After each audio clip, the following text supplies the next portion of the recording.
Hi, I'm Claire Tompkins, the Clutter Coach, and this is the Organize Your Life podcast. I am passionate about organizing because it makes my clients' lives so much easier, more relaxed, and with more time to spend the way they want to. In every podcast in the show, I'll lay out a simple organizing concept, and I'll tell you why it's important. I'll also include an action step at the end so you can start practicing right away. My specialty is chunking down this big topic so it's not overwhelming. That's the concept for this podcast, which is based on my first book, 52 Simple Ways to Get Organized. The book is available on my website and on Amazon. I work with clients in person in the Berkeley, California area and via email and Skype, so you don't have to be local to me. Visit the Hire tab on my website or email me at claire@cluttercoach.net. If you like the show, please rate it and review it. To do that, go to my website, cluttercoach.net, and scroll down for the show notes. Each show notes post has a link to leave a review in iTunes. I would so appreciate that. Okay, on to the podcast.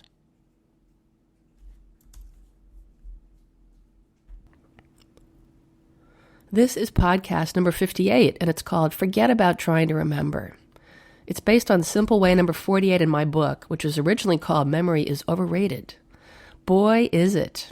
I've had a cold this week, and my brain, including my memory, is kind of just turned to mush. And I'm posting a day late due to this crummy cold. This week, even more than usual, I need those notes I write to myself.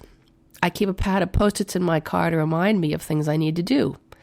I stick one post-it on the dashboard, and whenever I'm stopped at a light, I jot down a reminder. Just like the shower, the car is a place where I can't actually do those things, but I'm sure to think of them. For me, this is not a problem of aging. I've always been this way. In my 20s, I lived in a neighborhood where parking was scarce, and I parked my car in a different spot, often blocks away, every single day. Remembering where it was on any given day was kind of taxing. A friend finally drew me a map of my neighborhood that I posted on my fridge. I used a magnet to symbolize my car, and I went straight to the fridge when I got home to move the magnet to where the car was on the map. That was beautiful. Yay, tools! I'm also a big fan of kitchen timers. I am likely to forget how long something has been cooking, and I even sometimes forget that I'm cooking at all. I really don't like being reminded that I am by the scent of burning food or the smoke alarm going off. Ick. Again, yay tools, timers, Post-its. If not being able to remember stuff is a new problem for you, I understand. It can make you feel sort of old, as if your brain is not functioning like the steel trap it used to be. But I have my own theory about that. The more you live, the more life experiences you pile up. That's not just things that happen to you, but people you meet, numbers you want to remember, books, dreams, jokes, you name it. The point is that you have more to remember than you did 20 years ago, 30 years ago. Also, the amount of information that we are exposed to every day has increased astonishingly. I found a statistic from a Norwegian research firm called Sintef claiming that 90% of all the data in the world has been generated in, wait for it, the last 2 years. That was written in 2013. I really cannot wrap my mind around that at all. Now, what to do about information overload is a different topic, but I believe it contributes to what we think of as memory loss. With so much information competing for space in our brains, something has to give. But I don't want to be a total downer. Here's something to cheer you up. It's said that Albert Einstein didn't remember his own phone number. The story is that a reporter asked him for it, and Einstein looked it up in the phone book and wrote it down for the reporter. Naturally, the reporter expressed surprise. Einstein told him that there was no reason for him to memorize something that he could easily find in a book. Indeed. So, if you're getting down on yourself for forgetting a friend's phone number, quit worrying about it. Using your brain for remembering information like that creates mind clutter.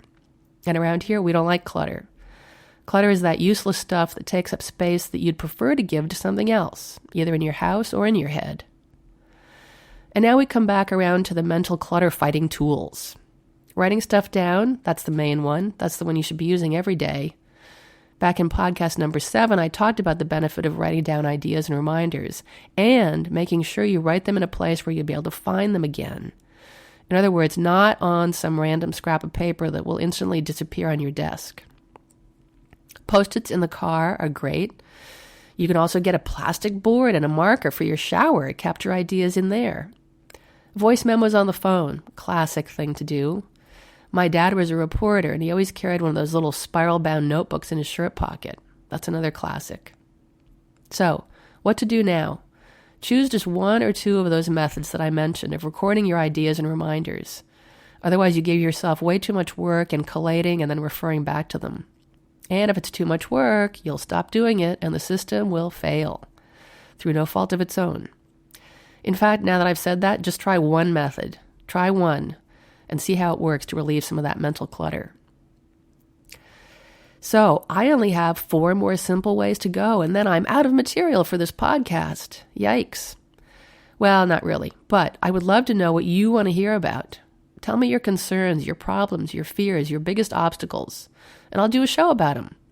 Because whatever you're dealing with, a bunch of other people are too, so they'll want to hear the answer. You can reach me at claire@cluttercoach.net. Hey, thanks for listening. I'm Claire Tompkins, the Clutter Coach. If you like the show, I'd love it if you'd leave a rating and review in iTunes. You can subscribe, too, so the podcast will be ready and waiting for you to listen to. You'll find the show notes on my blog at www.cluttercoach.net, and you can check out my store to find books I've written and a whole bunch of other stuff. If you're a fan of the show, you can become a patron on patreon.com for as little as $1 a month. You can find my page by going to the Patreon website, that's Patreon, and searching on Clutter Coach. I'll still post the podcast free of charge, but I've got some cool rewards for folks who want to help me make the show even better. Come back next week for a new podcast.